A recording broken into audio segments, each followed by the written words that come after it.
Hello students, last lecture में बेटा हम method of preparation of colloidal solution कर रहे थे, जिसमें कि लास्ट फिजिकल मेथड मैंने पे ख़त्म किया था। फिजिकल मेथड में पहला था exchange of solvent. Exchange of solvent में मैंने आपको बताया था कि कोई ट्रू सॉल्यूशन है किसी भी सॉल्यूट का किसी सॉल्वेंट में, अगर हम दूसरा सॉल्वेंट में उसे डालेंगे तो वो कोलाइडल सॉल्यूशन की रेंज में आ जाएगा। फॉर एग्जांपल कि जो सल्फ़र है, अगर अल्कोहल में पूरी तरह से डिज़ोल्व होकर ट्रू सॉल्यूशन बनाता है, लेकिन अगर मैं उसे अल्कोहल की जगह पानी में डाल दूँगी, सॉल्वेंट एक्सचेंज कर दूँगी, अल्कोहल की जगह कौन सा सॉल्वेंट ले लूँगी, पानी ले लूँगी, तो बेटा अब वो पूरी तरह से उसमें डिज़ोल्व नहीं होगा, तो वो किस रेंज में आएगा? कोलॉइडल रेंज में आएगा। तो इस तरह से हम सॉल्वेंट एक्सचेंज करके कोलॉइडल सॉल्यूशन बना सकते हैं। Second method is by excessive cooling. Excessive cooling में हम क्या करते हैं, जैसे कि for example colloidal solution of ice in organic solvent chloroform और ether can be obtain by freezing a solution of water in a solvent. देखो बेटा, अब जो आइस है वो ईथर और क्लोरोफॉर्म में जो है वो सॉल्यूबल नहीं है, मतलब इसका पानी का जो है फ्रीजिंग पॉइंट अलग है, ईथर और क्लोरोफॉर्म का फ्रीजिंग पॉइंट अलग है। तो अगर मैं पानी को क्लोरोफॉर्म या ईथर में से किसी एक के साथ डालूंगी और उसे फ्रीजिंग पॉइंट तक फ्रीज़ करूंगी, आइस पानी के फ्रीजिंग पॉइंट तक फ्रीज़ करूंगी, तो पानी किस में चेंज हो जाएगा? आइस में चेंज हो जाएगा। लेकिन क्लोरोफॉर्म और ईथर तो लिक्विड ही रहेंगे। तो इस तरह से जो आइस सॉलिड है वो क्लोरोफॉर्म और ईथर में जो है कोलॉइडल सॉल्यूशन बना लेगी। ठीक है, क्योंकि जो है ये solid in liquid type of solution बन जाएगा। आइस का जो क्यूब है वो ईथर या क्लोरोफॉर्म में कोलॉइडल सॉल्यूशन की रेंज में आ जाएगा। तो this is excessive cooling method, जिसमें कि आप एक्सेसिव कूलिंग करते हो, वाटर तो आइस में चेंज हो जाता है लेकिन जो दूसरा सॉल्वेंट है वो आइस में चेंज नहीं होता। तो इस तरह से solid in liquid type of colloidal solution बन जाता है। तो these are the various method of preparation of colloidal solution, जिसमें कि हमने पहले डिस्पर्जन मेथड किया, उसके 3 मेथड थे, mechanical grinding, Bredig arc method as well as peptization. फिर हमने केमिकल मेथड किया जिसके 4 मेथड थे, hydrolysis, double displacement and then oxidation and reduction, and the last one is physical method जिसमें कि एक्सचेंज ऑफ सॉल्वेंट और एक्सेसिव कूलिंग किया। तो इस तरह से इन तीनों मेथड की हेल्प से आप कोलॉइडल सॉल्यूशन बना लोगे। अब बेटा आगे क्या आता है कि जो आपने कोलॉइडल सॉल्यूशन बनाया है, अब उसको प्योरीफाई कैसे करना है। आपने कोलॉइडल सॉल्यूशन बना लिया है वेरियस मेथड से, अब उसको प्योर तो करना पड़ेगा ना, बिना प्योर किए तो उसका कोई यूज़ नहीं है। तो उसको प्योरीफाई करने के लिए हम 3 मेथड यूज़ करते हैं। फर्स्ट वन डायलिसिस, फिर इलेक्ट्रोडायलिसिस, फिर अल्ट्राफिल्ट्रेशन। तो आपको इसी तरह से क्वेश्चन आ जाता है, what do you mean by dialysis या difference between dialysis and electrodialysis. तो आपने बेटा उसी तरह से इसको स्टडी करना है। डायलिसिस क्या होता है? डायलिसिस आपने बेटा टर्म अपनी कॉमन लाइफ में सुनी होगी कि किडनी पेशेंट को किडनी डायलिसिस करवाने की ज़रूरत पड़ जाती है। तो वो भी डायलिसिस सेम ही होता है। डायलिसिस वो प्रोसेस है जिसमें कि आप इलेक्ट्रोलाइट को सेपरेट करते हो कोलॉइडल पार्टिकल से by using a semi permeable membrane, because colloidal particles being large in size cannot pass through the semi-permeable membrane, whereas electrolyte can easily pass through the semi-permeable membrane.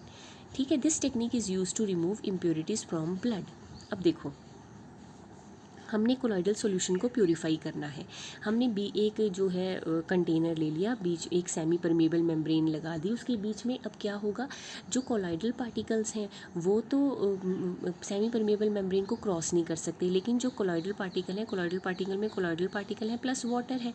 Water तो semi permeable membrane को cross कर सकता है, तो बेटा water जो है वो उसको क्रॉस करके दूसरी तरफ चला जाएगा, और जो कोलॉइडल पार्टिकल है वो उसको क्रॉस नहीं कर पाएंगे, वो एक साइड ही रह जाएंगे। तो इस तरह से बेटा आप कोलॉइडल पार्टिकल्स में से सेमी परमेबल मेम्ब्रेन के थ्रू जो है कोलॉइडल पार्टिकल को सेपरेट कर सकते हो। सेम बेटा किडनी डायलिसिस में भी ऐसा ही होता है कि आपके ब्लड में जो है आपका किडनी जो है वर्क करना बंद कर देती है। अगर आपकी किडनी वर्क करना बंद कर देती है तो जो भी इम्प्योरिटी है वो ब्लड में डिपॉजिट होनी शुरू हो जाती है।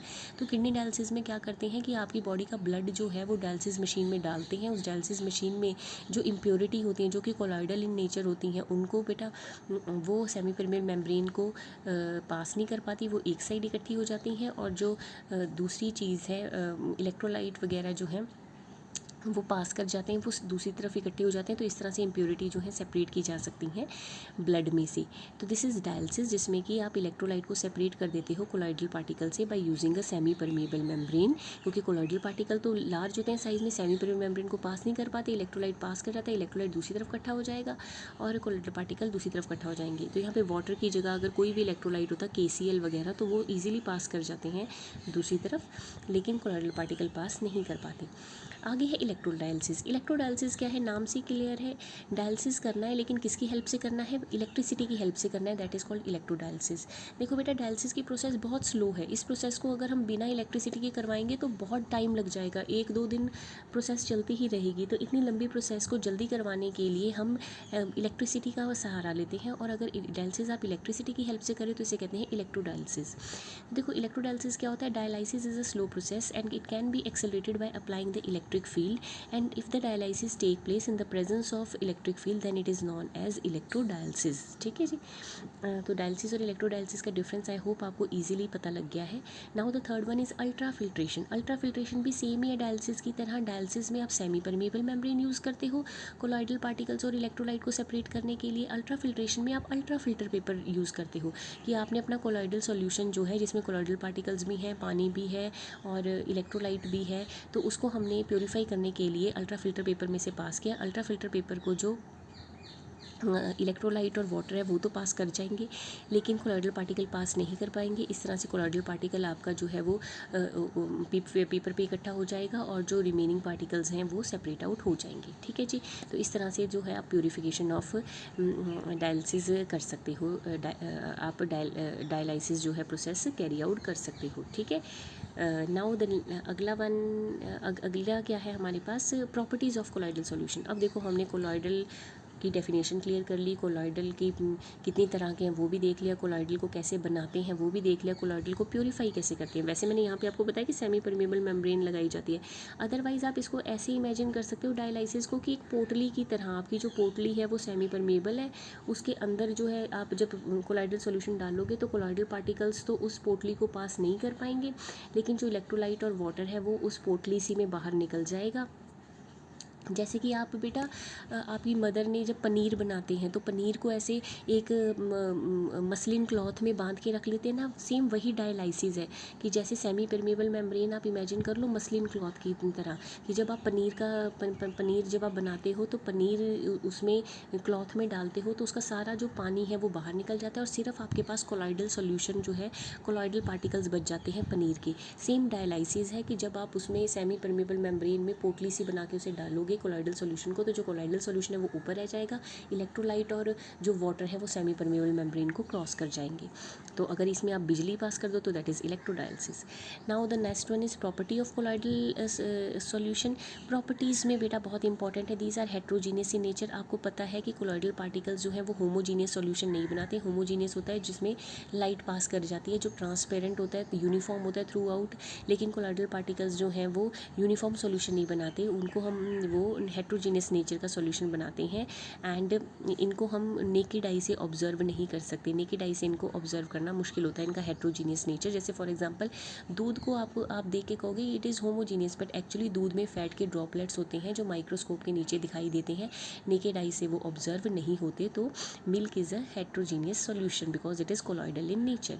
Second is colligative property. Colligative property बेटा हमने सॉल्यूशन में भी पढ़ा था। कॉलीगेटिव प्रॉपर्टीज़ क्या होती हैं? Colligative properties are the property which depends upon the number of moles of particles. ठीक है। And since particles of colloidal solution are sufficiently large, और क्योंकि कोलॉइडल सॉल्यूशन के पार्टिकल सफिशिएंट लार्ज होते हैं सो वो इजीली कॉलीगेटिव प्रॉपर्टी शो करते हैं। आपको पता है 4 कॉलीगेटिव प्रॉपर्टी होती हैं। कौन कौन सी होती हैं? Elevation in boiling point, depression in freezing point, relative lowering in vapour pressure and osmotic pressure. तो चारों कॉलीगेटिव प्रॉपर्टी जो है वो कोलॉइडल सॉल्यूशन शो करती हैं। Third one is Brownian movement. Brownian movement क्या होती है बेटा? The particles of colloidal solution are sufficiently large, तो वो एक दूसरे से बहुत लार्ज होते हैं जिसके कारण वो कॉन्टीन्यूसली मोशन में रहते हैं। मोशन में रहते हैं तो वो एक दूसरे से टकराते रहते हैं। ठीक है। The particles of colloidal solution continuously colloid with dispersion medium. वो कॉन्टीन्यूसली जो है डिस्पर्जन मीडियम जो कि पानी होता है उससे टकराते रहते हैं, और जब वो टकराते हैं तो वो ऐसे ऐसे ऐसे ऐसे ऐसे जिग जैग पाथ फॉलो करते हैं। एक पार्टिकल दूसरे पार्टिकल टकराता है, जिग जैग पाथ फॉलो करता है। Now this zig zag motion is known as Brownian motion. Brownian जो है वो साइंटिस्ट का नाम है, उसने ये मोशन डिस्कवर किया था, दैट इज़ वाई इसे कहते हैं ब्राउनियन मोशन। ब्राउनियन मोशन की हेल्प से आपको पता लगता है कि जो कोलॉइडल सॉल्यूशन है these are in continuous movement in the liquid और गैसेज, एंड जो कोलॉइडल पार्टिकल्स हैं वो सेटल डाउन नहीं करते बॉटम पे, वो लगातार घूमते रहते हैं।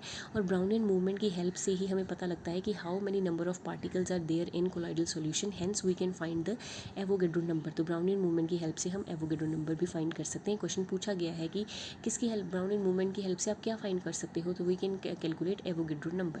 ओके, तो इस तरह से इसका हेट्रोजीनियस सॉल्यूशन का पता लग गया, कॉलिगेटिव प्रॉपर्टीज़ भी शो करता है, ये भी पता लग गया, ब्राउनियन मूवमेंट भी शो करता है।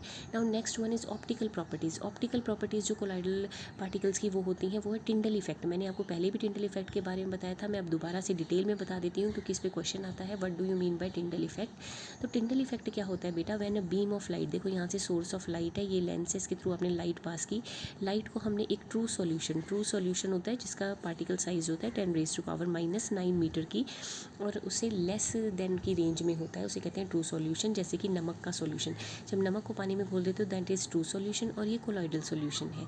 ठीक है, जब आपने बीम ऑफ लाइट पहले ट्रू सॉल्यूशन में से पास की, फिर कोलॉइडल सॉल्यूशन में से पास की, तो जो लाइट का पाथ है वो ट्रू सॉल्यूशन में तो विजिबल नहीं हुआ, लाइट हमें इसमें से तो पास होती नज़र नहीं आई, लेकिन जब हमने कोलॉइडल सॉल्यूशन में से पास की तो लाइट का जो हमें पाथ है वो ये नज़र आया कि यहाँ से लाइट पास कर रही है।